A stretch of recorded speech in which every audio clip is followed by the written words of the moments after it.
አርዕስተ ዜና። ሀገራዊ የስምንተኛ ክፍል የተማሪዎች ፈተና በክልል ደረጃ በሁሉም ዞኖች መጀመሩን የደቡብ ኢትዮጵያ ክልል ትምህርት ቢሮ አስታወቀ። የሲቪል ማብራት ድርጅቶች ተጠናክረው እንዲቀጥሉ ቅንጅታዊ አሰራር ማጎልበት እንደሚያስፈልግ የደቡብ ኢትዮጵያ ክልል የመንግስት ዋና ተጠሪ አቶ ገብረ መስቀል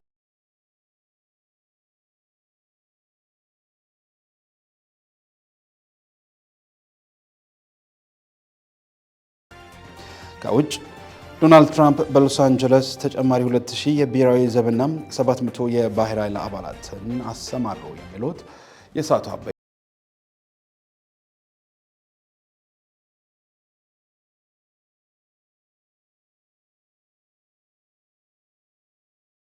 ወደ እናንተ የሚደርሰው የሰዓቱ ዜና 42 ቀደም ሲል ባስተዋወቅኳችሁ አበይት ጉዳዮች እነሆ ተጀምሯል። በዜና ወጃችን የቢዝነስና የስፖርት መረጃዎች ተካተዋል። ከሀገር ውስጥና ከባህር ማዶ የመረጥናቸውን መረጃዎች ወደ እናንተ ያደረሱ ከእናንተ ጋር ቆይታ አደርጋለሁ። ዮሐንስ ባይሳ ነኝ።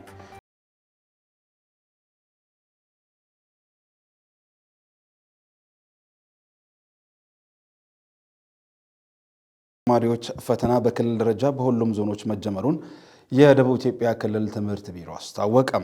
በጋሞ ዞን በሁሉም የፈተና መስጫ ማዕከላት ሂደቱ በሰላማዊ ሁኔታ መጀመሩም ተገልጿል።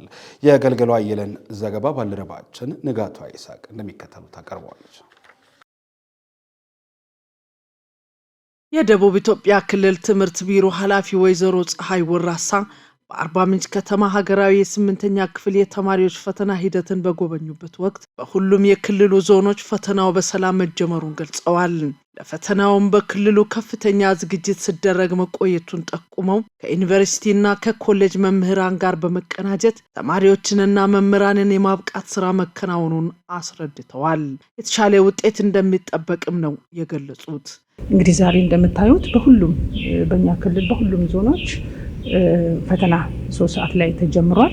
አንደኛ በሰላማዊ መንገድ ፈተናው ተጀምሯል። ምንም አይነት ጸጥታ ችግር የለም። ተማሪዎቹ በትክክል እንዳይፈተኑ የሚከለክል ነገር የለም። እየገመገምን ነበር የቆየ ነው። ይህን ፈተና ደግሞ በራሳቸው ባጠኑት በተዘጋጁት ልክ እንዲሰሩ ተማሪዎች ላይ በቂ የሆነ ኦሪንቴሽን ተሰጥቷቸዋል። በራሳቸው እንዲሰሩ በቃ ለምን ከተማሩት ውጪ አይደለም ፈተናው የሚወጣው። ይህ ማለት ተማሪዎች አሁን ያው ክፍል ሲጀምሩ ክፍሉን ካጠናቀቁ በኋላ ተጨማሪ ትምህርት ተጨማሪው ቲዩቶሪያል ክላስ እንዲሰጣቸው በየትምህርት ቤቱ እዛው አካባቢ ካሉ መምህራን ኮሌጆች ጋር በተለይ አርባ ምንጭ አካባቢ፣ ጌዶ ዞን ዲላ አካባቢ እንደገናም ደግሞ ዩኒቨርሲቲ መምህራንም ጭምር በተቻለ መጠን እነዚህ ተማሪዎች እንዲደግፉ የማድረግ ስራ ታቅዶ ተሰርቷል። ሁሉም አካባቢ በተለይ አሁን እኛ እዛ ደቡብ ኦሞ አካባቢ ተፈናቃዮች አሉ። ዳሰነች ከኦሞ ወንዝ ሙላት ጋር ተያይዞ ቱርካና ሐይቅ ወደዚህ ኦቨርፍሎ ከማድረግ ጋር ተያይዞ የተፈናቀሉ ልጆችም ጭምር አሉ፣ ተፈታኞች ማለት ነው። እነሱንም በአንድ ማዕከል ሰብስበን በተረጋጋ ሁኔታ እንዲፈተኑ ዝግጅት አድርገን እነሱ የሚጀመሩበት ሂደት ነው ያለውና እንደ አጠቃላይ እንግዲህ የተሻለ አፈጻጸም ይኖራል ብለን ተስፋ እናደርጋለን። የጋሞ ዞን ትምህርት መምሪያ ኃላፊ ዶክተር አዲሱ አዳሙ በዞኑ በሁሉም ማዕከላት የስምንተኛ ክፍል ሀገራዊ ፈተና በተቀመጠለት የጊዜ ሰሌዳ መሰረት በሰላም መሰጠት መጀመሩን አረጋግጠዋል። አያይዘውም በዞኑ በሁሉም መዋቅሮች የተቋቋሙ የፈተና አስፈጻሚ ግብረ ኃይሎች የተጣለባቸውን ኃላፊነት በብቃት እየተወጡ መሆኑን ጠቁመው በቀጣይም ሀገራዊና ክልላዊ ፈተና እስኪጠናቀቅ ሁሉም ተልእኮውን በአግባቡ እንዲወጣ አሳስበዋል። በጋሞ ዞን 20 መዋቅሮች አሉ። በአዎቹ መዋቅሮች ሙሉ ወደ 26000 በላይ ተማሪዎች ስምንተኛ ክፍል ተማሪዎች ዛሬ ለፈተና ተቀምጧል ተብሎ ይጠበቃል። ከ153 በላይ ወደ 153 የሚጠጋ የፈተና ጣቢያ አለን። ሁሉም ተማሪዎች በሰላም ፈተና ጀምሯል። ፈተናው ፍትሃዊ በሆነ መንገድ እንዲጀመር ሁሉም ባለድርሻ አካላት ርብርብ አድርገዋል። ትምህርት፣ ፖሊስ እና ሌሎችም ተሳትፈውበታል። በዚህ ሰዓት ፈተናውን የትምህርት መምሪያ፣ ትምህርት ቤት ኃላፊዎች፣ ፖሊስ አዛዦች በየደረጃው እና ሚሊሻ ጸጥታ አካላት በሙሉ ተሳትፎ እንዳያችሁት ጠዋት ሁሉም ተማሪ ተፈትሾ ነው የገባው። 2 ሰዓት ተኩል ክፍል ተቀምጠዋል። እስከ 3 ሰዓት ድረስ ቤዚክ ኢንፎርሜሽን ሞልቷል። አሁን ሁላችንም ጸጥታ አካላት ባሉበት ፈተና ወረዶ ተከፍቶ በጋራ ፈተና ቀደን 3 ሰዓት ላይ ፈተና አስጀምረናል። የ2018 በጀት ዓመት ረቂቅ በጀት 1.93 ትሪሊዮን ብር ሆኖ ለሕዝብ ተወካዮች ምክር ቤት ቀረበ። ምክር ቤቱ ዛሬ ባካሄደው 35ኛ መደበኛ ስብሰባ የገንዘብ ሚኒስትር አህመድ ሺዴ ያቀረቡትን የፌዴራል መንግስት የ2018 በጀት ዓመት ረቂቅ የበጀት መግለጫን አዳምጧል። ሲሳይ ማሞ ረቂቅ በጀቱም ተግባራዊ እየተደረገ ያለውን የማክሮ ኢኮኖሚ ማሻሻያና የፊስካል ፖሊሲን ታሳቢ በማድረግ መዘጋጀቱን ሚኒስትሩ አብራርተዋል። እንዲሁም የ10 ዓመቱ መሪ የልማት እቅድ አካል የሆነውን የ2016-18 የልማትና የኢንቨስትመንት እቅድና የፕሮግራም በጀት በማጣጣም የተቀመጡ ግቦችና አቅጣጫዎችን ከማስፈጸም አኳያና ሊኖር የሚችለውን የሀብት መጠን ከግምት ማስገባቱን ነው ሚኒስትሩ ያስረዱት። የተጀመሩ የልማት ስራዎችን ማስቀጠል፣ የመንግስት ብድር ጤናማ እንዲሆን ከአበዳሪዎች ጋር የዕዳ ሽግሽግ ድርድር ማድረግና የማክሮ ኢኮኖሚ ማሻሻያ የሚያስከትለውን ጫና ለመቀነስ የማህበራዊ ወጪ ድጎማን ማስቀጠል በትኩረት ከሚሰሩት መካከል እንደሆኑ ሚኒስትሩ ጠቅሰዋል። በጀቱም ከ2017 አንጻር የ34.4 በመቶ እድገት እንዳለውም ነው ሚኒስትሩ አህመድ ሺዴ ያብራሩት። ወጪው የሚሸፈነው ደግሞ ከ80 በመቶ በላይ ከሀገር ውስጥ ገቢ እንደሆነ ነው ያመለከቱት። ከዚህ ሌላም አዳዲስ የታክስ ምንጮችን ወደ ገቢ ስርዓቱ ማስገባትና የነበሩትን ለማጠናከር እንደሚሰራም ገልጸዋል።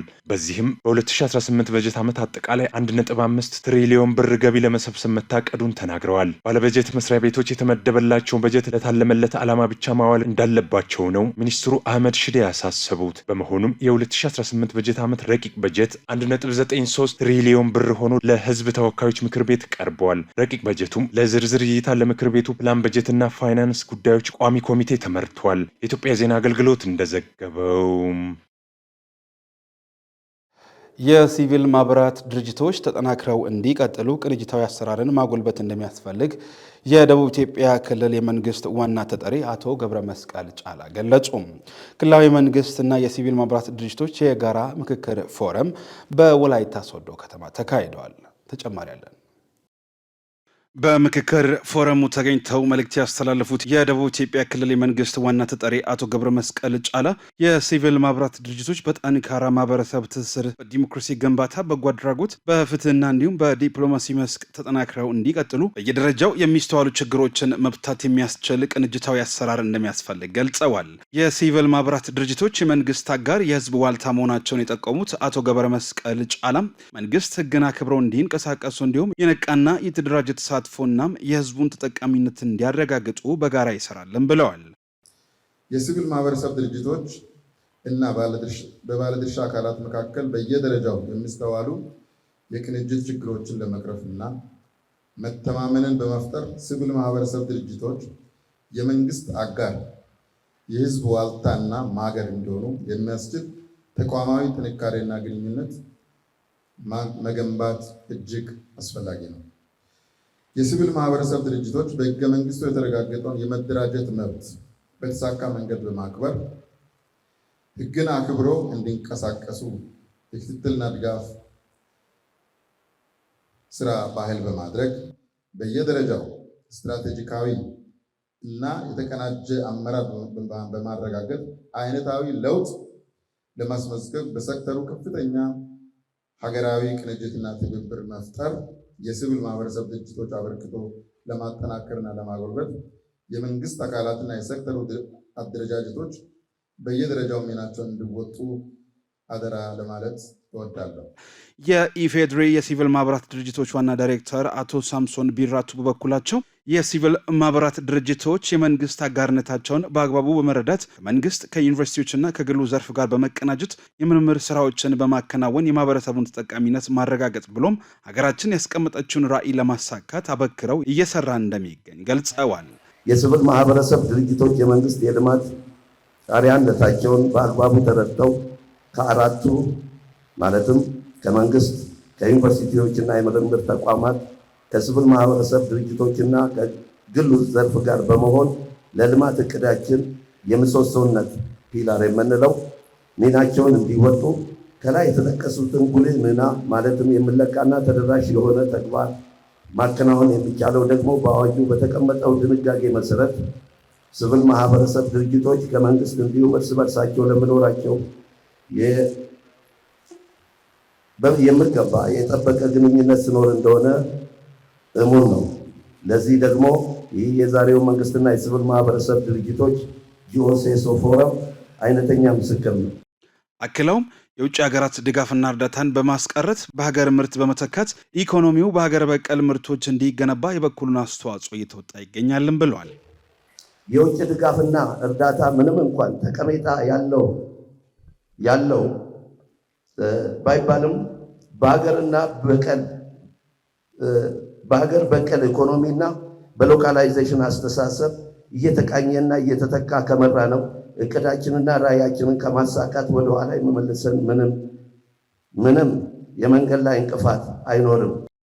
በምክትል ርዕሰ መስተዳደር ማዕረግ የክልሉ ፋይናንስ ቢሮ ኃላፊ አቶ ተፈሪ አባተ በሀገራችን ከ2010 ጀምሮ የተጀመረው የለውጥ ጉዞ ተጨባጭ በማድረግ የክልሉን ሀብት በማስተዳደርና የዜጎችን እኩል ተጠቃሚነትን በማረጋገጥ ረገድ በሁሉም መስክ መሰረታዊ ሽግግር ለማምጣት የሲቪል ማህበራት አስተዋጽኦ የጎላ መሆኑን ተናግረዋል። ከ2010 ጀምሮ የተቀጣጠለውን የለውጥ ጉዞ ተጨባጭ በማድረግ የክልሉን ሀብት በብቃት በማስተዳደር የዜጎችን ቁሳዊ ፍላጎት እኩል የመልማት ተሳታፊነት፣ ፍትሃዊ ተጠቃሚነትና ነፃነትን በማረጋገጥ ሀገር በቀል የሆነ ኢኮኖሚክ ሪፎርም በማድረግ በሁሉም መስክ መሰረታዊ ሽግግር ለማድረግ ከፍተኛ ጥረት ሲደረግ መቆየቱ ይታወቃል።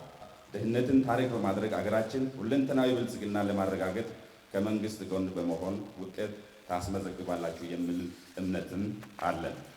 የሲቪል ማህበራት ድርጅቶች ከመንግስት ጋር በመቀናጀት በቀጣይ ለሚከናወኗቸው ተግባራት የምክክር መድረኩ ጉልህ ድርሻ እንዳለውም የውይይቱ ተሳታፊዎች ጠቁመዋል።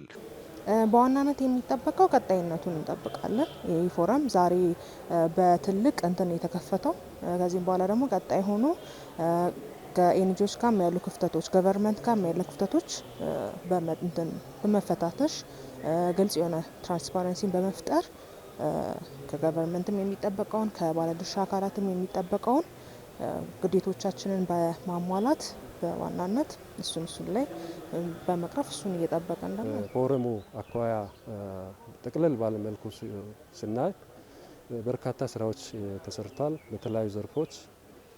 ቀጥሎም ደግሞ እነዚህ ስራዎች ተጠናክረው መቀጠል እንዳለባቸው ምክክር የተደረገበት ሁኔታ አለ። አልፎ አልፎ ደግሞ በውስንነት የታዩ ጉዳዮችም አሉ። እንደዛ በተለይ አንዳንድ ከሲቪል ማህበረሰብ ድርጅቶች ጋር ተያይዞ ሪፖርት በወቅቱ ያለማቅረብ፣ በመንግስት አካላት ጋር በቅርበት ተቀናጅቶ ከመስራት አንጻር ጉድለት ያለባቸውም ተነስቶ የእርምት እርምጃ እንዲወሰድ አቅጣጫ የተቀመጠበት ሁኔታ ያለ መሆኑ የተነሳ ስለሆነ በአጠቃላይ እነዚህ በመልካም ተሞክሮ የተፈጸሙ ተግባራት የሚሆኑ በውስንነት የታዩ ጉዳዮች ታርሞ ቀጣይ የተሻለ ተግባር ለመፈጸም ጉባኤው የመከረ ያለበት ሁኔታ ነው ያለውና የሲቪል ማህበራት ድርጅቶች ሀብትን በማፈላለግና ፕሮጀክቶችን በመተግበር ከፍተኛ ቁጥር ያለውን የህብረተሰብ ክፍል ተጠቃሚ በማድረግ ረገድም የጎላ አስተዋጽኦ እያበረከቱ ይገኛል። በደቡብ ኢትዮጵያ ክልል የሴቶችን የፖለቲካ ተሳትፎ በማጎልበት የውሳኔ ሰጪነት አቅም ማሳደግ መቻሉ ተገለጸ። በክልሉ በሴቶች ልማት ህብረት የተደራጁ ሴቶች ከኢኮኖሚ ጥገኝነት እየተላቀቁ መሆናቸውም ተመላክቷል። ባልደረባችን ፍሬው አበበ በዚህ ጉዳይ ተጨማሪ ይዘዋል። የደቡብ ኢትዮጵያ ክልል የመንግስት ረዳት ተጠሪ አቶ ንጋቱ ዳንሳ የሴቶች የልማት ህብረት ለክልላዊ ኢኒሼቲቮች ያላቸው ሚና የጎላ ነው በሚል መሪ ቃል በተዘጋጀው ክልላዊ ንቅናቄ መድረክ ላይ እንደገለጹት ሴቶችን የዘነጋ የልማት ስራ ግቡን መምታት አይችልም። በሴቶች የልማት ህብረት የሴቶች ኢኮኖሚያዊ ተጠቃሚነት፣ ማህበራዊና ፖለቲካዊ ተሳትፎ በማሳደግ የሴቶችን የፖለቲካ ውሳኔ ሰጭነት አቅም ማሳደግ መቻሉን ገልጸዋል። ሴቶቹ በብቃት አደባባይ ወጥቶ መስራት የሚችሉበትን አቅም፣ ፖለቲካዊ አቅም የማድረግ የመወሰን አቅም እንዲፈጠር ለማድረግ ታስቦ ዲዛይን የተደረገ አደረጃጀት ነው። ስለዚህ የኢኮኖሚ አቅም ሴቶች እንዲኖራቸው የማድረግ የመፈጸም የመወሰን እና ገቢ የማግኘት አቅማቸው መጠናከር አለበት። የማምረቻ የመሸጫና የገበያ ትስስር ችግሮችን በመቅረፍ የሴቶችን የኢኮኖሚ አቅም የማጎልበት ሂደቱን የፖለቲካ አመራሩ በትኩረት መደገፍ እንደሚገባው ያሳሰቡት አቶ ንጋቱ ሁሉም ሴክተሮች በቅንጅት መስራት ይገባቸዋል ብለዋል። ሁሉም ሴክተሮች በእቅዶቻቸው እንደ ክሮስካት ተይዞ እንደ አቅም ተጠቅመው የሴክተሮቻቸውን ዓላማ ለማሳካትም በዚሁ ሂደት ውስጥ የበለጠ ደግሞ ሴቶች ተጠቃሚ እንዲሆኑ በማድረግ አጠቃላይ ክልላዊ ልማት አፈጻጸሞቻችን ውጤታማ እንዲሆን ለማድረግ ትልቅ አቅም የሚሆን አደረጃጀት ነው። በክልሉ ሴቶችና ህጻናት ቢሮ የሴቶች ዘርፍ ኃላፊ ወይዘሪት ኩርባቸው ታንቱ የሴቶች የልማት ህብረት የሴቶች ኢኮኖሚያዊ ተጠቃሚነት፣ ማህበራዊ ትስስርና የፖለቲካ ተሳትፎ ላይ ለውጥ እንዲመጣ ማድረጉን ገልጸዋል። በክልሉ ለ36385 የሴቶች ልማት ህብረት አባላት ግንዛቤ በመፍጠር ከ185 ሚሊዮን ብር በላይ መቆጠባቸውን ወይዘሪት ኩርባቸው ተናግረዋል። የኢኮኖሚ ጉዳይ እንደተጠበቀ ሆኖ የማህበራዊ ትስስራቸውንም ጭምር ጤና ዘርፍ ላይ አንድም እናት ቤት ውስጥ መውለድ የለባትም የሚለው በራሷ ከምትሄድ ይሄ ልማት ህብረት አግዟት ደግፏት ጤና ተቋም ላይ ወልዳ መታ ደግሞ አገልግሎት እንድታገኝ የሚደረግበት ነው። የሴቶች የቁጠባ መጠናቸው ከጊዜ ወደ ጊዜ እየጨመረ መምጣቱ ይሄ በጣም ፖዚቲቭ የወሰድናቸው ጉዳዮች ናቸው ማለት ነው። አሁንም በቂ አይደለም። ሰው ከሚያገኘው ገቢ ውስጥ የተወሰነ ፐርሰንቱን መቆጠብ አለበት የሚለው አንዱ የልማት ህብረቱ መስፈርት ነው ማለት ነው። በክልሉ 211 የሴቶች ማህበራት በብድርና ቁጠባ ህብረት ስራ ማህበራት እንዲደራጁ መደረጉን ገልጸው በሴቶች የልማት ህብረት የተደራጁ ሴቶች ከኢኮኖሚ ጥገኝነት በመላቀቅ ላይ መሆናቸውን አመላክተዋል። በማህበር ለተደራጁ ሴቶች የመስሪያ ቦታና የገበያ ትስስር በመፍጠር የሴቶችን የኢኮኖሚ ተጠቃሚነት ለማጎልበት እየተሰራ መሆኑንም ተናግረዋል። በተለያዩ ስራ ዘርፎች ላይ ተሰማርቶ ትናንትና ጠባቂ የሆኑ እናቶች ከቤቶቻቸው ከባሎቻቸው የሚጠብቁ ሴቶች በተለይ በራሳቸው ዘርፍ ላይ በተለያዩ ስራ ዘርፎች ላይ ተሰማርተው የራሳቸውን ኢኮኖሚ እንዲጨምሩ አልፎም ደግሞ አሁን በገበያ ላይ የሚታዩ የዋጋ ንረቶች፣ የአቅርቦት ችግሮች አሉ። እነኚህን ደግሞ ለማረጋጋት የሴቶች ልማት ህብረት አደረጃጀት በጣም ፈንክሽናል ከሆነ በጣም ውጤታማ ስለሚያደርገን በዛው ደረጃ ላይ ተደራጅቶ ቆጥቦ ብድር አግኝቶ ቤታቸውን ህይወታቸውን እየቀየሩ አልፎም ደግሞ ከተማ አካባቢ ላይ ያሉ ገበያዎችን ለማረጋጋት ጥረት እያደረጉ እንደሆነ ዛሬ ከሪፖርታችን ወርድን መሬት ላይ ካየናቸው ጉዳዮች ይህን ማጣራት ችለናል ማለት ነው። በትምህርት ቤቶች የመማር ማስተማር ስራን ለማጎልበት በትኩረት እየሰራ መሆኑን የአርባ ምንጭ ዩኒቨርሲቲ አስታወቀም። ዩኒቨርሲቲው የሶላር ሲስተምን በዴታ ወረዳ ጎዛ ሁለተኛ ደረጃ ትምህርት ቤት አስመርቋል። የብርቱካን ብዙነን ዘገባ ባልደረባችን የአምላክነሽ ተረፈ ታቀርበዋለች። የአርባ ምንጭ ዩኒቨርሲቲ የታዳሽ ኃይል ምርምር ማዕከል ኢነርጂ አሲስታንስ ከተሰኘ የግብረ ሰናይ ድርጅት ጋር በመተባበር በ1.8 ሚሊዮን ብር ወጪ የተሰራ የሶላር ኃይል ሲስተም በዲታ ወረዳ ጎዛ ሁለተኛ ደረጃ ትምህርት ቤት አስመረቀ። የዩኒቨርሲቲው ፕሬዝዳንት ዶክተር አብደላ ከማል የአሁኑን ጨምሮ ለ45 ተቋማት የሶላር ኃይል ድጋፍ መደረጉን ጠቅሰዋል። አክሎም ሶላሩ በትምህርት ቤት መኖሩ ተማሪዎች ከቴክኖሎጂ አጠቃቀም ጋር የበለጠ ትስስር እንዲኖራቸው ያስችላል ብለዋል። ዓለም የደረሰበትንም ቴክኖሎጂ ከመጨበጥ አንጻር የዚህ ኃይል ማመንጫ አስተዋጽኦ ቀላል ነው ብላችሁ እንዳታስቡ። መብራት ብቻ ማግኘት አይደለም። ተማሪዎቻችን ከሌሎች አካባቢ ካሉ ተማሪዎች ጋር ተወዳዳሪ እንዲሆኑ፣ ቴክኖሎጂ እንዲያገኙ በከፍተኛ ሁኔታ ያግዛቸዋል። ይሄ የፀሐይ ኃይል ማመንጫ ከኛ ከሚመለከታቸው መሐንዲሶች በሚሰጣችሁ አያያዝና አጠባበቅ መሰረት በደንብ አድርጋችሁ እንድትጠብቁ ረጅም ጊዜ አገልግሎት እንዲሰጣችሁ የሚሰጣችሁን ያው መመሪያ በደንብ ትተገብራላችሁ ብዬ አስባለሁ። ምንም ነገር ይሁን ምንም በአግባቡ ካልተያዘ እድሜው አጭር ነው የሚሆነው። የዩኒቨርሲቲው ምርምርና ትብብር ምክትል ፕሬዝዳንት ዶክተር ተክሉ ወጋየሁ የማህበረሰብ አገልግሎት ከመስጠት አኳያ ዩኒቨርሲቲው ትልቅ ድርሻ እየተወጣ መሆኑን ይገልጻሉ። ይህ በፀሐይ ኃይል የሚሰራው ሶላር 10 ኪሎዋት የማመንጨት አቅም እንዳለው ጠቁመው መሰል ድጋፎች ተጠናክረው ይቀጥላሉ ብለዋል። በአዋጅ ከተሰጡት ተልእኮዎች አንደኛውን ተልእኮ ይዘን የመጣ ነው የማህበረሰብ ጉድኝት። በዚህ ውስጥ የምንሰራቸው ስራዎችም በአይነትም በይዘትም በጣም በርካታ ናቸው። ዛሬ አንዱን ይዘን የመጣ ነው። በዚህ መልኩ ለዚህ ትምህርት ቤት የተገጠመው የሶላር ኤነርጂ 10 ኪሎዋት የሚሰጥ ነው ተብሏል። ስለዚህ ይህንን ሀብት በአግባቡ መጠበቅ መንከባከብ ያስፈልጋል። በቀጣይም ዩኒቨርሲቲው በእንደነዚህ አይነት ነገሮች ይህንን ህብረተሰብ ከማገልገል በላይ ደስታ የሚሰጥ ነገር የለም። ዩኒቨርሲቲው ጥናትን መነሻ ያደርጋል፣ ምርምርን መነሻ ያደርጋል።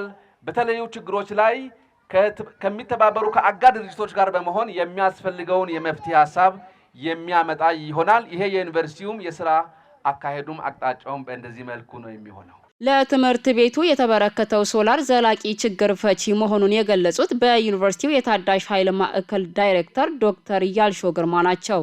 ወሳኝ ዘርፎች ላይ ይሄ ምርምር ሴንተር በርካታ የምርምር ስራዎችን ይሰራል። ከምርምር ስራ ባሻገር የማህበረሰብ ተኮር የልማት ስራዎችን ያከናውናል ማለት ነው። መሰረተ ልማቱ ውስጥ ወደ 24 ሶላር ፓኔሎች አሉ። እያንዳንዱ 410 ዋት ማመንጨት የሚችል አቅም ያለው 24 ሶላር ፓኔል አለ። ማህበረሰቡ ውስጥ ያለው ችግር ሰፊ ነው። በተለይ በገጠራማው አካባቢ ያለው ችግር፣ በትምህርት ዘርፉ ያለው ችግር ሰፊ ነው። በጤናው ዘርፍ ያለው በጣም ሰፊ ነው። ስለዚህ ችግሩ እስካለ ድረስ የታዳሽ ኃይል ቴክኖሎጂ ምርምር ማዕከል ይህንን ስራ በስፋትና በጥልቀት እየሰራ ይቀጥላል። የዲታ ወረዳ ዋና አስተዳዳሪ አቶ ዳንኤል ዶሳ ዩኒቨርሲቲውና ግብረ ሰናይ ድርጅቱ ላበረከቱት አስተዋጽኦ ምስጋና አቅርበው ቴክኖሎጂው በትምህርት ቤቱ የመማር ማስተማር ስራን ያግዛል ብለዋል። ይሄ ብርሃን ለጤናው ተቋም ተጨማሪ ምስራች ነው። ለከተማው ወጣት ተጨማሪ ስራ እድል መፍጠሪያ ነው። ይሄ የተሻለ ኃይል ማጠናከሪያ ነው። ከዚህም ባለፈ በትምህርቱ ዘርፍ ከሌላው ጋር እኩል እየተፈተነ እኩል ግን ተጠቃሚ ያልሆነው የኮምፒውተር ቴክኖሎጂ ሳይጠቀም ብዙ ጊዜ ቆይቷል። ዛሬ ለእድሜ ለአርባ ምንጭ ዩኒቨርሲቲ እና ከዚህ ጋር ለተባበሩት ላቦራቶሪ ዛሬ ተከፍቶ ከዚህን ሰዓት ጀምሮ ተጨማሪ ቁሳቁስ ጥያቄ አቀርቧል። ድጋፉን ላበረከቱ አካላት የምስክር ወረቀትና ሽልማት ተበርክቷል። ሕግን አክብሮ አለማሽከርከር ለትራፊክ አደጋ ዋነኛ መንስኤ መሆኑ ተገለጸ። የአሽከርካሪዎች የታድሶ ስልጠና በአርባ ምንጭ ከተማም እየተካሄደ ይገኛል። ስልጠናው የትራፊክ ደንቦችን የበለጠ እንዲገነዘቡ እንዳገዛቸው ሰልጣኞች ተናግረዋል። ፍሬ አበበ የዓለም ጤና ድርጅት በ2023 ባወጣው ሪፖርት መሰረት በዓለማችን በየዓመቱ ከ1.19 ሚሊዮን በላይ ሰዎች በመንገድ ትራፊክ አደጋ ሕይወታቸውን የሚያጡ ሲሆን ከ20 እስከ 50 ሚሊዮን የሚደርሱት ደግሞ ለከባድና ቀላል የአካል ጉዳት እየተዳረጉ እንደሚገኙ መረጃው ያመለክታል። በኢትዮጵያ በ2016 ዓ.ም ብቻ ከ3500 የሚበልጡ ሰዎችን ሕይወት የቀጠፈ ሲሆን ከ5800 በሚበልጡት ላይ ከባድ የአካል ጉዳት ያደረሰ እንዲሁም ከ1.9 ቢሊዮን ብር በላይ የሚገመት የንብረት ውድመት ያደረሰ አደጋ መከሰቱ ይፋ ሆኗል። በተመሳሳይ ዓመት በጋሞ ዞን በተከሰተ የትራፊክ አደጋ 69 ሰዎች ላይ ሞት፣ 20 ሰዎች ላይ ደግሞ ቀላልና ከባድ ጉዳት ያስከተለ እንዲሁም ከ6.4 ሚሊዮን ብር በላይ የሚገመት የንብረት ውድመት ያስከተለ አደጋ የተከሰተ ሲሆን ይህንንም አደጋ ለመቀነስ የተለያየ ተግባራት እየተከናወኑ ይገኛሉ።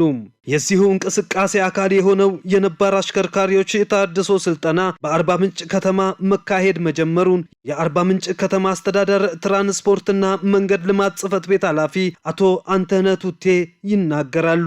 የትራንስፖርት ዘርፍ ከፍተኛ ተገልጋይና ሁሉን አገልግሎት ዘርፎች የሚያስተሳስር መሆኑን ጠቁመው አሽከርካሪዎች በክህሎት፣ በእውቀት፣ በስነ ምግባርና የትራፊክ ደንቦችን አክብረው ማሽከርከር አለባቸውም ብለዋል።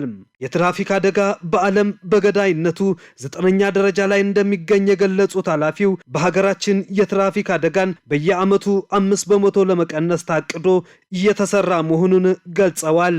ከዚህ ስልጠና ዋና ዓላማዎች በትራንስፖርት ሕግና ደንብ የሚመራ ለተገልጋይ ህብረተሰቡ ተገቢውን አገልግሎት የሚሰጥና አደጋን ለመከላከል የሚያስችል የተሟላ ሙያዊ ስነ ምግባር የተላበሰ አሽከርካሪ እንዲፈጠር በማድረግ በዘርፉ የሚደርሰውን ሰብአዊ፣ ኢኮኖሚያዊና ማህበራዊ ጉዳቶችን መቀነስ ነው። የአርባ ምንጭ ከተማ ፖሊስ አዛዥ ኮማንደር ክበበው አዳል የትራፊክ አደጋ በሰውና በንብረት ላይ የከፋ ጉዳት እያደረሰ መሆኑንም ገልጸዋል። ሕግን አክብሮ አለማሽከርከር ለትራፊክ አደጋ ዋነኛ መነሻ መሆኑን አስረድተዋል። ከተማችን ላይ ከትራፊክ አደጋ አንጻር ሲታይ አደጋው በከፍተኛ ሁኔታ እየጨመረ እየመጣ ያለ ስለሆነ ለአደጋው መንስኤ ከሆኑት ነገሮች አንዱ ጠጥቶ ማሽከርከር ነው። አንደኛው አደገኛ እጾችን መጠቀም፣ አንዱ ህግን አክብሮ ያለ ማሽከርከር። ለዚህ ወጣቱ ትውልድ በየቀኑ የሚፈጠሩ አደጋዎችን ለመቀነስ የጋራ ርብርብ ነው የሚያስፈልገው። ምክትል ኮማንደር አዲስ ዓለም እስራኤል በአርባ ምንጭ ከተማ አስተዳደር ፖሊስ ጽሕፈት ቤት የትራፊክ ፍሰት ቁጥጥር ማስተባበሪያ ኃላፊ ናቸው። የተሃድሶ ስልጠናው አሽከርካሪዎች ክህሎታቸውን በጥንቃቄ እንዲጠቀሙ የሚያደርግ የማንቂያ ስልጠና መሆኑን ገልጸው ግንዛቤ እየፈጠሩ ማረም የትራፊክ ፖሊስ ዋነኛ ተግባር መሆኑን ነው የገለጹት። ታድሶ ስልጠና አደጋን ለመቀነስና ተጠንቀው በህዝብና በንብረት ላይ በሰው ህይወት ላይ የሚያመጣውን የትራፊክ አደጋን ለመቀነስ የማንቂያ ወይም የማስጠንቀቂያ ራሳቸውን፣ ቤተሰቦቻቸውን ተሽከርካሪ ሲይዙ ተጠንቅቀው ነክተው እንዲያሽከረክሩ የንቃት የታድሶ ስልጠና ነው። የትራፊክ ፖሊሶቻችን የፍሰት ቁጥጥሩን ሲቆጣጠሩ ቅጣት ብቻ ሳይሆን ግንዛቤ የማስጨበጥም የማንቃትም እንዳይረሱ የማስታወስ ስራዎችን እየሰሩ እንዳሉም የሚታወስ ነው። ስልጠናውን ሲከታተሉ ያገኘናቸው አቶ መሐመድ መጽሎና አቶ ዋኮ ዋዛ ስልጠናው በትራፊክ ደንቦች ላይ ግንዛቤያቸውን የበለጠ እንዲጎለብት ማገዙን ይገልጻሉ። በአሽከርካሪው ጥንቃቄ ብቻ የትራፊክ አደጋን መከላከል ስለማይቻል እግረኞች የመንገድ አጠቃቀማቸው በጥንቃቄ መሆን እንዳለበትም አሳስበዋል። በየአመቱ ከእድሜ አንጻርም ከቆይታ አንጻርም የተረሳሱ ነገሮች በየአመቱ ማስተካከል ስላለብን በሚያሽከረክረው ተሽከርካሪ እና ለሌላ ለመንገድ ተጠቃሚውም ጭምር ብቁና ጠንቃቃ መሆን ይገባል። ጥንቃቄ አድርጎ በተለይ ይሄ የባጃጅ አሽከርካሪዎች ይሄን በይበልጥ ስልጠናም ቢወስዱ የመንገድ ስነ ስርዓትን የትራፊክን ህግን ሳይተላለፉ አደጋ ሳያደርሱ ለማሽከርከር ምቹ ሁኔታ ይፈጥራል ብዬ አስባለሁ። በዘለለ እግረኛውም ቢሆን ግራ መስመሩን ይዞ በእግረኛ መንገድ ነው መሄድ ያለበት። የመንገድ ትራንስፖርት ዘርፍ በሀገራችን ከ95 በመቶ በላይ የእቃዎችና የሰዎች እንቅስቃሴ በማሳለጥ ለኢኮኖሚው እንቅስቃሴ የሚያበረክተው አስተዋጽኦ ጉልህ ሚና ቢኖረውም በተለያዩ ምክንያቶች የሚከሰተው የትራፊክ አደጋ በሰው ህይወት በአካልና በንብረት ላይ ከፍተኛ ኢኮኖሚያዊ ጉዳት እያስከተለ ይገኛል።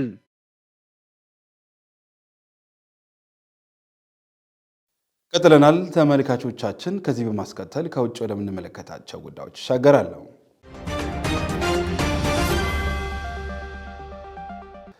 በጋዛ የሚገኙ ፍልስጤማውያን ሰኞ ዕለት በእስራኤልና በአሜሪካን በሚደገፈው የጋዛ የሰብአዊ ፋውንዴሽን ወደሚተዳደርበት የእርዳታ ማከፋፈያ ማዕከላት ሲያመሩ በድጋሚ ተኩስ እንደተከፈተባቸው ተናገሩ።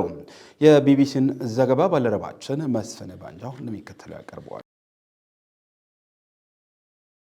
የዓይን እማኞች ለመጀመሪያ ጊዜ በደቡብ ራፋ በምትገኘው ታል ሱልጣን አካባቢ በሚገኘው የእርዳታ ማከፋፈያ ማዕከል አቅራቢያ በፍልስጤም ታጣቂዎች እንደተተኮሰባቸው ተናግረዋል። በጋዛ ሐማስ የሚመራው የጤና ጥበቃ ሚኒስቴር ለእርዳታ ማሰባሰቢያ በተመረጡ አካባቢዎች 6 ሰዎች ሲገደሉ 99 ሰዎች ቆስለዋል ብለዋል። የእስራኤል መከላከያ የወጡ መረጃዎችን እየተመለከተ መሆኑን አስታውቋል። የጋዛ ሰብአዊ ፋውንዴሽን የታል ሱልጣን የእርዳታ ማከፋፈያን ሰኞ አለመክፈቱን አስታውቆ በሌሎች 2 ጣቢያዎች ግን እርዳታ በሚከፈልበት ወቅት ምንም አይነት ተኩስ እንዳልነበረ ተናግሯል። ይህ የተፈጠረው የእስራኤል ጠቅላይ ሚኒስትር ሐማስን የሚቃወሙት የፍልስጤም ጎሳዎችን በማስታጠቅ ላይ መሆናቸውን ካመኑ ከቀናት በኋላ መሆኑ ተገልጿል። የጋዛ ሰብአዊ ፋውንዴሽን በግንቦት 26 እርዳታ ማከፋፈል ከጀመረ ጀምሮ በየቀኑ ለማለት በሚያስችል ሁኔታ እስካሁን ከከፈታቸው 4 ማዕከላት በአንዱ ወይም በሌላ ጥቃቶች ተፈጽመዋል።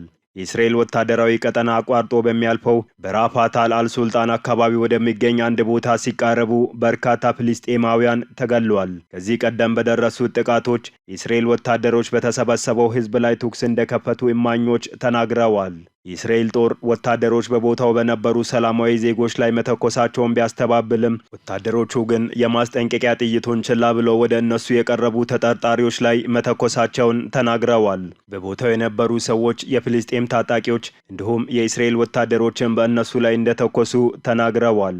ታጣቂዎቹ በአካባቢው ከሚንቀሳቀሱ የእስራኤል ጦር ጋር በትብብር የሚሰሩ ይመስላሉ ያሉ ሲሆን ወደ እስራኤል ወታደራዊ ቀጠና አቅራቢያም ሲንቀሳቀሱ ማየታቸውን ተናግረዋል።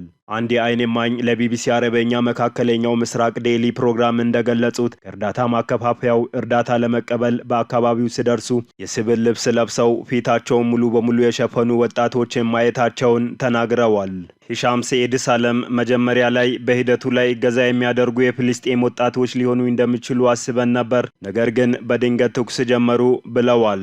እርዳታ ለመቀበል የቻሉት እንኳን ኢላማ ተደርገው በጥይት ተመተዋል። እነዚህ አጥቂዎች እነማን እንደሆኑ እስካሁን አናውቅም። ሁሉንም ነገር ከኛ ወስደዋል። አንዳንዶቹ በግርግሩ ወቅት ሳይቀር ሰርቀውናል ብለዋል። የእስራኤል መከላከያ ሰራዊት ዘገባዎቹን እየመረመረ መሆኑን ለቢቢሲ ተናግሯል።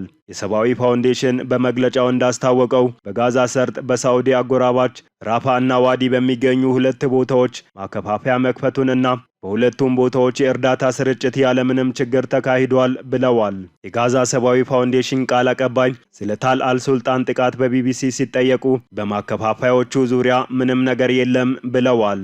ይሁን እንጂ የሰብአዊ ፋውንዴሽን ጊዜያዊ ስራ አስፈጻሚ ጆን አክሬ በማከፋፈያ ጣቢያዎቹ ላይ ምንም አይነት ጉዳት ሳይደርስና የጎላ ችግር ሳይፈጠር ከ11 ሚሊዮን በላይ ምግቦችን አከፋፍለናል ብለዋል።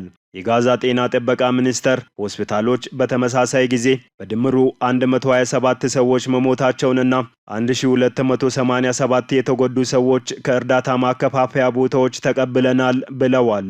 መስከረም 26 2016 ዓ.ም በደቡባዊ እስራኤል ላይ በሐማስ የሚመራው ጥቃት 1200 የሚጠጉ ሰዎችን ገሎ 251 ሰዎችን ካገተ በኋላ የእስራኤል ጦር መጠነ ሰፊ ወታደራዊ ዘመቻ ጀምሯል። ከዛን ጊዜ ጀምሮ በጋዛ ቢያንስ 54927 ሰዎች ተገሏል ሲሉ የግዛቱ ጤና ጥበቃ ሚኒስቴር አስታውቋል። ዘገባው የቢቢሲ ነው። የአሜሪካው ፕሬዝዳንት ዶናልድ ትራምፕ 4ኛ ቀን በያዘው የሎስ አንጀለስ ተቃውሞ ተጨማሪ 2000 የብሔራዊ ዘብ አባላትን ማሰማራታቸውን ባለስልጣናት ገለጹ። ፔንታጎን ዶናልድ ትራምፕ ተጨማሪ 2000 የብሔራዊ ዘብና 700 የባህር ኃይል አባላት የፌዴራል መንግስቱ የተቃውሞ ሰልፉን ለመቆጣጠር እየወሰደ ያለውን እርምጃ ለማገዝ እንዲሰማሩም ማዘዛቸውን አረጋግጧል። በሎስ አንጀለስ የአሜሪካን ፕሬዝዳንት ዶናልድ ትራምፕ ስደተኞችን ከሀገር ለማባረር የያዙት ፖሊሲን በመቃወም የተቀጣጠለውን ተቃውሞ 4ኛ ቀኑን ይዟል። የአሜሪካ ወታደሮች በሀገር ውስጥ ሕግን ማስከበር ውስጥ ሲሳተፉ ማየት የተለመደም አይደለም። ዶናልድ ትራምፕ ስደተኞች ከሀገር የማባረር ፖሊሲን በመቃወም ለተቃውሞ ጎዳና ላይ የወጡ ሰልፈኞችን ለመቆጣጠር የባህር ኃይል አባላትን እንዲሁም ተጨማሪ የብሔራዊ ዘብ ወታደሮችን ለማሰማራት መወሰኑ ውጥረትን ፈጥሯል። ተመልካቾቻችን ከጋሞ ቴሌቪዥን ለሰዓቱ ወደ እናንተ ሲደርሱ የነበሩ ዜና 42ን ከማገባደዳችን አስቀድመን አርዕስተ ዜናዎቹን በድጋሚ እናስታውሳቸው። ሀገራዊ 8ኛ ክፍል የተማሪዎች ፈተና በክልል ደረጃ በሁሉም ዞኖች መጀመሩን የደቡብ ኢትዮጵያ ክልል ትምህርት ቢሮ አስታወቀ። የሲቪል ማህበራት ድርጅቶች ተጠናክረው እንዲቀጥሉ ቅንጅታዊ አሰራርን ማጎልበት እንደሚያስፈልግ የደቡብ ኢትዮጵያ ክልል የመንግስት ዋና ተጠሪ አቶ ገብረ መስቀል ጫላ ገለጹ። በደቡብ ኢትዮጵያ ክልል የፖለቲካ ተሳትፎን በማሳደግ የውሳኔ ሰጪነት አቅም ማሳደግ መቻሉ ተገለጸ። ከውጭ ዶናልድ ትራምፕ በሎስ አንጀለስ ተጨማሪ 2000 የብሔራዊ ዘብና 700 የባህር ኃይል አባላትን አሰማረው የሚሉት የሰዓቱ አበይት ጉዳዮች ነበሩ።